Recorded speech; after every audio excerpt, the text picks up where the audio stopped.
வணக்கம். ஆகாஷ்வாணி புதுச்சேரி செய்திச் சுருக்கம் வாசிப்பவர் ஆதவன்.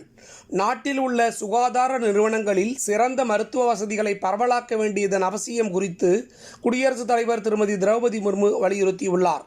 பீகார் மாநிலம் பாட்னா மருத்துவக் கல்லூரியின் 100ஆண்டு விழாவில் நேற்று கலந்து கொண்டு பேசிய அவர், ஏழை எளிய மக்களுக்கு சகோதரத்துவ உணர்வுடன் மருத்துவர்கள் சிகிச்சை அளிக்க வேண்டியதன் அவசியம் குறித்து வலியுறுத்தினார். இந்திய கடலோர காவல் படையின் நிறுவன தினம் நேற்று கொண்டாடப்பட்டது. இதனையொட்டி புதுடெல்லியில் நடைபெற்ற நிகழ்ச்சியில் பாதுகாப்புத்துறை அமைச்சர் திரு ராஜ்நாத் சிங், கடலோர காவல்படை வீரர்களுக்கு சிறப்புமிக்க சேவைக்கான குடியரசுத் தலைவரின் 6 பதக்கங்கள், வீரதீர செயல்களுக்கான பதக்கங்கள் உள்ளிட்ட 32 பதக்கங்களை வழங்கினார். மத்திய உள்துறை அமைச்சர் திரு அமித்ஷா பல்வேறு நிகழ்ச்சிகளில் பங்கேற்பதற்காக நேற்று இரவு கோயமுத்தூர் வந்தார். கோவையில் இன்று காலை பிஜேபி கட்சியின் அலுவலகத்தை திறந்து வைக்கும் அவர், கட்சி சார்ந்த பல்வேறு நிகழ்ச்சிகளில் பங்கேற்கிறார். மேலும் இன்று இரவு கோவை அருகே உள்ள ஈஷா மையத்தில் நடைபெறும் சிவராத்திரி கொண்டாட்டங்களிலும் சிறப்பு அழைப்பாளராக பங்கேற்பார்.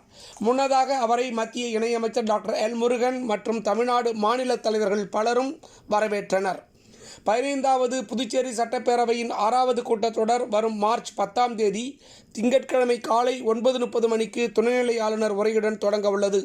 இதுகுறித்து செய்தியாளர்களை சந்தித்த சட்டப்பேரவைத் தலைவர் திரு செல்வம், மார்ச் 12ஆம் தேதி நிதித்துறை பொறுப்பு வகிக்கும் முதலமைச்சர் திரு ரங்கசாமி 2025-26ஆம் நிதியாண்டிற்கான பட்ஜெட்டை தாக்கல் செய்வார் என கூறினார். புதுச்சேரி புதிய பேருந்து நிலையத்துக்கு பிரதமர் மோடி பெயர் சூட்டக் கோரி பாஜக சட்டமன்ற உறுப்பினர்கள் திரு ஜான்குமார், திரு ரிச்சர்ட், சுயேட்சை சட்டமன்ற உறுப்பினர் திரு சிவசங்கர் தலைமையில் சட்டசபை நோக்கி பொதுமக்கள், பாஜக நிர்வாகிகள், கட்சியினருடன் பேரணி நடத்தினர். ஏனாமில் ஜிப்மர் சார்பில் 100 கோடி ரூபாய் மதிப்பீட்டில் கட்டப்பட்டு வரும் பல்நோக்கு மருத்துவமனை பணிகளை ஜிப்மர் இயக்குநர் டாக்டர் வீர்சிங் நேகி நேற்று பார்வையிட்டு ஆய்வு மேற்கொண்டார். இத்துடன் இந்த செய்திச் சுருக்கம் நிறைவு பெறுகிறது. எமது அடுத்த செய்தி சுருக்கம் காலை 9 மணிக்கு.